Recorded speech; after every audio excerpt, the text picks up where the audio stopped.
So this is our Friday Games. Sharat has come from Firehose to show us Slam Bolt Scrappers and the journey that Slam Bolt Scrappers had from beginning initial concepts to the final game. Yep, so hi, I'm Sharat, and I guess I'll be showing you how we got from basically nothing to like the PSN game Slam Bolt Scrappers that came out just a couple weeks ago.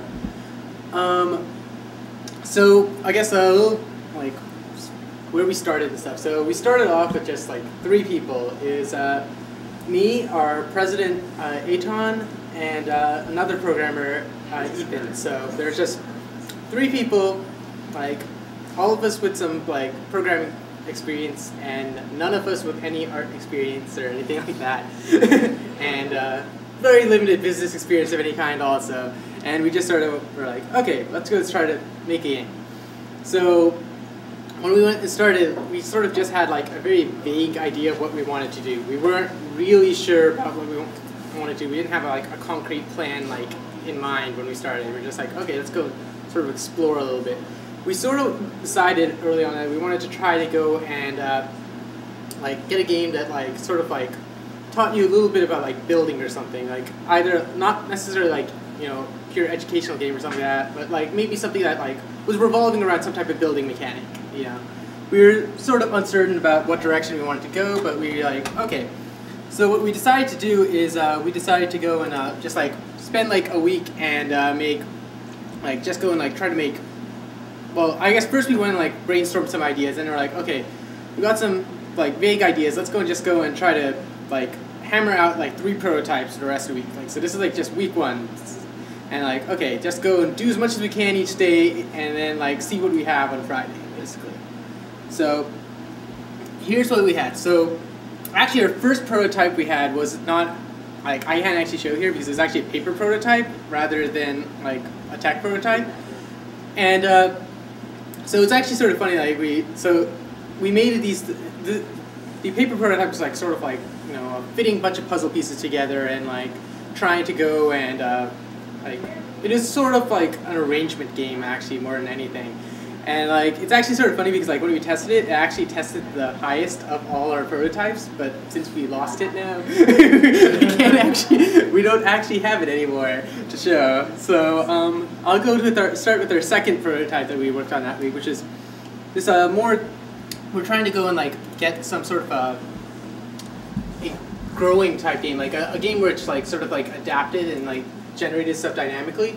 So like we were using Pygame for both the tech prototypes on these first projects, and so the idea here was like we wanted to go and say, okay, what if you had like some sort of building that dynamically grew, and like we like didn't like it didn't really worry too much about like you know structural support or anything like that. We just wanted to go and say I had this sort of like organic growing thing, and like we would make some sort of rules for how things would interact, and then see like just sort of like it's sort of more of a play space more than it was actual game. There wasn't so much of an objective. We sort of tacked one on at the end, but it was more of a play space than anything.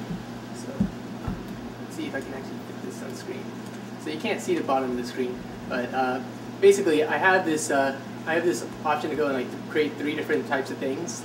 So there's like so first of all, the idea is the level will start with these things that are steel beams apparently. That we made that were supposed to be the base skeleton of the structure, and the idea is like you could go and like throw in like electricity, water, and like some like foliage or something like that, and you're just trying to go and see how these things interact. We've actually been playing a game called Hell of Sand at the time, which basically is just like this cool sandbox game where you have all these different things and like you can put them together, and they like you can have like an oil well, and like you can light that well on fire, and you can like have like water and sand and all the concrete, all this stuff mixed together. And it was sort of like we were sort of looking at that as the way to start this. So basically, we just had these general things where you can go and put them. So like I can go and drop some water here, and it'll just sort of spread out and form a puddle here. Not really do anything that interesting. Made it so that there's like a little tree thing you can go and plant, and we'll just go and form this thing. And then we went and we had electricity, which you know. By itself would just sort of do nothing. But the idea is that if you put the electricity in your steel beam, then it will go and it'll go along the beam and like sort of expand out alongside. And then the water would also go and pull up here. So here's one of the limitations of Pygame, which is the number of sprites it can display on the screen. And so it flickers. But as I said, this was just a one-day prototype, and we're just trying to go and see whether we can get something interesting and feels good out of this. So we put this, and like the idea is also like if you go and you put a tree in, it would go and be able to go and use the water to go and like build up to be a bigger tree. But the thing is, it also destroys any electricity that it runs into. Was the idea. So like you can go and make this a little bit bigger by going and adding more electricity here. Once that's pushed up and push it up to make a giant tree, which was the closest thing we had to goal to in this game, which is make a big giant tree. When we tested it, you know, people thought it was a cool, interesting thing, but it wasn't really a thing that was so much fun as it was interesting. This is the thing. So we went and we were like, okay, that's cool, but we wanted to go and try something that's a little bit more traditional of a game type thing. And so what we did for this, our third prototype of that, was we made this more of an action type game. It's with our excellent art again, as you see here. So this one, you go and you can put beams. I should put up the light. There's awesome sound effects here. You don't want to. That's awesome. Yeah, I turned on sound on the thing. Okay. So basically, you can go and like drop these beams down, and then this jerk guy with the T-Rex will go and knock it down. You may recognize where the T-Rex is from. It's from Dinosaur Comics. Because, yes, as I said, we couldn't actually draw that if we wanted to. So if we don't go and like hit the guy out, he'll just go and destroy our tower. So we have to be careful. The sound effects were also stolen from various games, like Earthbound and Lemmings, stuff like that. So I guess the object of this game was to build a high tower as possible. And there's like, it was sort of cool. We actually had some strategy, like you build like those little barriers over here and build up the center tower. So like if he comes around, you know, you'll have to take out that tower first before you can build it up.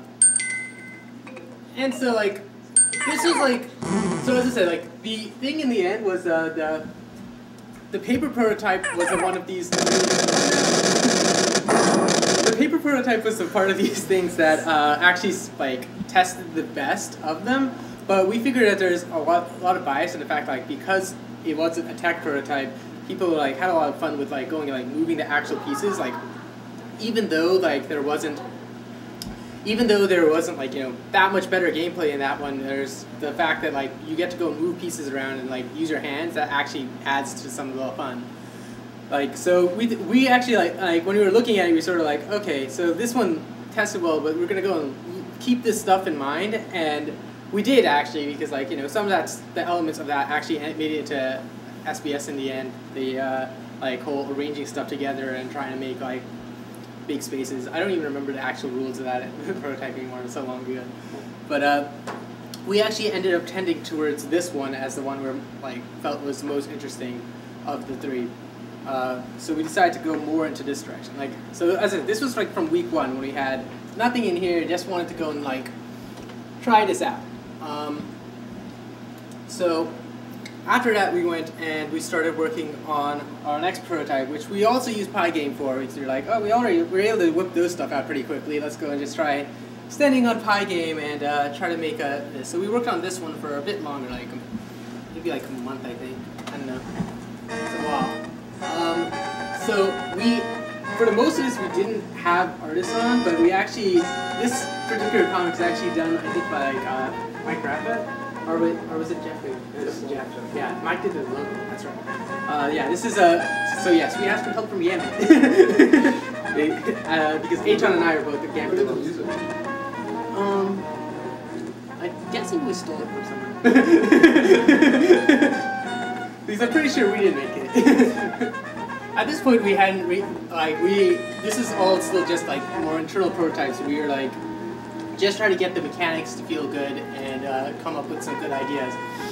So yes, we had this excellent like comic and story here, and basically it's the whole idea for the story of this comic is like you're a superhero type dude who went and beat up stuff and. course, in the process of beating up stuff, superheroes tend to go and like do like collateral damage to the city and stuff. So like the idea is you're tasked with going and repairing that damage also now because you're a jerk who went and destroyed all these homes and stuff. So we figured that was a pretty cool idea, and so we made this. Again, most of the assets here are stolen. This is from Twinbee, I believe, and so we stole the sprites from there, and we stole music and other stuff, and made. I can't remember if there actually was an alternate sprite there, or if we just color inverted it or something. But I think you just color inverted it. It could have been that we stole something that they color inverted, so I don't really remember. But yeah, so. We went and had this game. Instead, we still got like the T-Rex thing. There's a robot instead of the T-Rex here. And so, the idea is sort of similar. You have to go beat this guy up, otherwise he's going to wreck your tower. We kept some elements of the second prototype there, where there's like water and electricity, and like when you go and you have water and electricity, it goes in and builds these buildings that have nice trees and stuff, because that's what people do when they have water and electricity. And like when it doesn't, you have like the lights off, so indicating like, you know, oh, there's no power here. So the thing about this game is like as you can see, this game already looks much more polished than the other one because it isn't a one-day prototype. But it still has a lot of problems with like. So we have this whole obscure like. You're like the goal of the game is rather unclear from the start. Like you're trying to go and build up, try to get 10 of these things, but like it isn't really that clear what you do to get them. The like end condition is this whole like money thing, which is ridiculous. Because like you know, there's a money counter there that no one ever noticed, which. If you run out of money, you lose, but like it's such a weird weird end condition. Like people never realized it when it did happen. So it's more like when you thought you already lost, it would say you lost, basically, which is not really that useful. And we also like had. So another thing that was interesting is at this time we were actually going and like trying to go and pitch this to different like studios and stuff. So like we wanted to see if we can get this onto like Xbox Live or PlayStation Network or Steam or WiiWare. We were considering like all of those as possibilities at this point. And so like we decided to go for, because like we knew someone who was working at Microsoft, we decided to go and try to gear this particular thing to the Microsoft people, and then like go and see what, like ask our friend there, like, you know, do you think we're likely to be able to get this approved for XBLA, or do you think that this is like not even close or something like that? So all the stuff's sort of like geared towards that. We even had achievements, I think. Yes, which you get for like beating various levels. And so the thing is what happened is when we ended up showing this to them, they said that, well, this is sort of interesting. It isn't really like it isn't exactly what like up to the snuff for like if you wanted to get it on Xbox Live. Part of the problem is obviously the fact that like 90% of our art assets here are stolen, 100% of our sounds are stolen, and like while there's some interesting stuff for like behind the whole building and fighting stuff and the mechanics, it wasn't quite like, you know, like this wasn't a polished enough thing. When you go and show it to the publishers, they expect more of a, you know, finished product.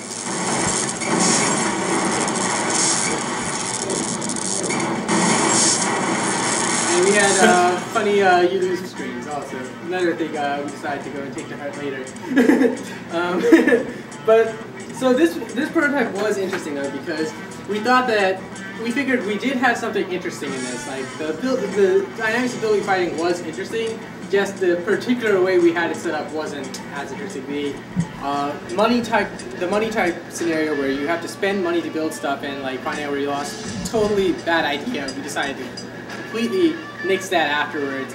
And we wanted to get something that's like a little bit more concrete and visible as a win and lose thing. we did like we did like the trying to balance the pressure stuff, but we felt like it's also we started to notice that it's a little bit like annoying going and like trying to go and like run from one side of the screen to the other and stuff all this time, because you have to build like 5 beams or something like that to go and get up to like build a box. That takes forever. So after that, we decided to go and work on like we finally left Pygame. We were like, okay, let's go and see. If we weren't certain yet if we could get something on console or not, and we figured since we are unsure, we might as well go and like try doing this in Flash, because like if worst comes to worst, like from the business side, we'd be able to go and like we should be able to go and put up our own Flash game and like get that. So we decided to go and start working on this in Flash, and so then we made this next prototype. Someone want do this one also has co-op. Do people want to try going and doing this? So yeah, here we're still going with the idea of superhero, the same type of story. Superheroes go beat guys up, trash the city, are forced to go and fix it. We have a fake loading screen here. We're not actually loading anything at all. We just want you to read the controls. This is our dirty secret. I can finally tell you guys. Oh yes, got this stupid thing. Yeah. So this is also the first one where we actually tried to go and address people being able to play this without us there to tell you. So we actually had something sort of like a tutorial here. I say sort of like a tutorial because it isn't exactly that great of a tutorial, but it's better than nothing.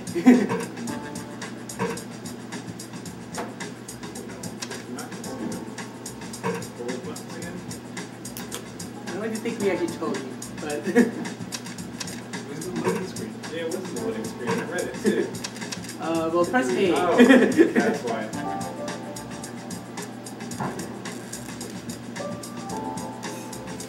So the idea here is we took a lot of ideas from the previous one where we're trying to go and rebuild the stuff, and instead of going and making it so that there's this money thing, you sort of have this infinite supply of stuff.